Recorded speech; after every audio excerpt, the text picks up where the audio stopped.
following is from what is sure to go down as the Little Women of our time. From Summer Confidential, Sunset, by Melissa J. Morgan. Micah was not eavesdropping. Not really. Well, maybe a little. It wasn't his fault that Simona had sent him to the tool shed to fetch those garden lights for the dance. It also wasn't his fault that he had to pass right by the parking lot to get there. And it certainly wasn't his fault that Bo and Cassie were whispering sweet nothings and smooching so loudly that he couldn't help but overhear. Of course, he did scurry away like a scared little rabbit. That was a kind of guilty-looking thing to do. No, he didn't need to feel ashamed about anything. In fact, he should feel fortunate that he'd witnessed Cassie and Bo's little love session. At least now, he knew she hadn't been straight with him. All this time, she'd never mentioned her pro-tour romance. Did she somehow forget she had a big, muscular, semi-famous boyfriend? God, what a fool he's been. Yep, it was good luck that he was walking past them at that specific moment in time. At least now he knew she was a liar. Just like it was bad luck that right at that moment, on his way back to the mess hall, his path happened to merge with the path to the parking lot, and that Cassie happened to be on it. At first, Cassie didn't see him. She looked lost in thought, probably dreamy, superstar. Finally, she noticed him, and her face lost all traces of dreaminess. She came to a dead stop. Possibly from surprise. Possibly to let him veer ahead of her.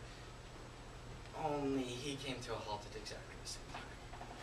So there they were, staring stupidly at one another, afraid to move. Micah nervously shifted the cardboard box of lights in his hand. Maybe if she noticed his burden, she would skip on ahead, realizing he couldn't catch up. Instead, she walked toward him. Hi! It sounded forceful, like a command instead of a greeting. Hi. His was more like a moan. Listen, she said, taking yet another step his way. I've been thinking, I have to keep my head in competition mode right now, and I don't need any distractions. Her words came out rapid fire, as if she were afraid he might run off before she finished. Micah's body went cold. He could tell what was coming. In fact, he'd been expecting it. So anyway, she continued, I think it's probably best. I get it, he interrupted. He couldn't help it. His mouth sort of fired up all on its own. You don't need to waste any more time on someone like me. His anger was loud and obvious.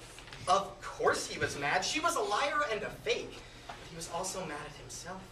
Who was he fooling, thinking that she would be interested in someone like him when she could have some superhero type like Bo? Cassie seemed startled. What do you mean, someone like you? I mean, I know I'm not in your league. I realize I'm not one of these hot-shot shredder guys you're used to. Cassie looked completely taken aback. Her eyes widened. And her mouth formed an oval shape. With no sound coming out. Probably shocked that he had her so figured out. Since she wasn't talking, he kept on going. Oh. It's obvious you have a thing for surfers. That's understandable. Maybe I had your interest for a while being the top guy here and all, but then I only came in third at the surf invitational and Bo called you back up. So I've been written off for somebody better. Fine, whatever, let's just move on. Cassie's face turned red and blocked. You think I... She stopped, cutting off her words as if strangled. Then she took a step toward him, her eyes flashing angrily. I can't believe you. What kind of a snob do you think I am? She shouted. Do you really think I judge people based on their surfing skills? Or are you just looking for a way out? In italics. Micah blinked in surprise. She seemed a lot more upset than he thought she'd be. They say the truth hurts. Maybe she just didn't like the way he saw through her so fast. I thought I knew you, she went on. I thought you were better than this. Yeah, well, I thought I knew you too, he snapped back. I thought you were all sweet and special. I thought you were honest. I thought you... He stopped, unable to say, he cared about me. For a moment, neither of them spoke.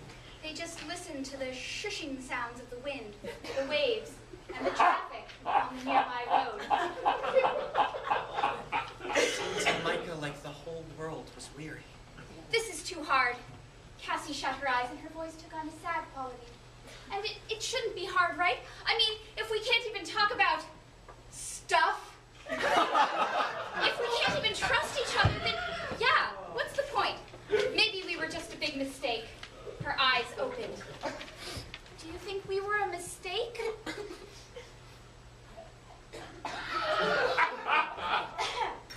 Micah jumped at the noise.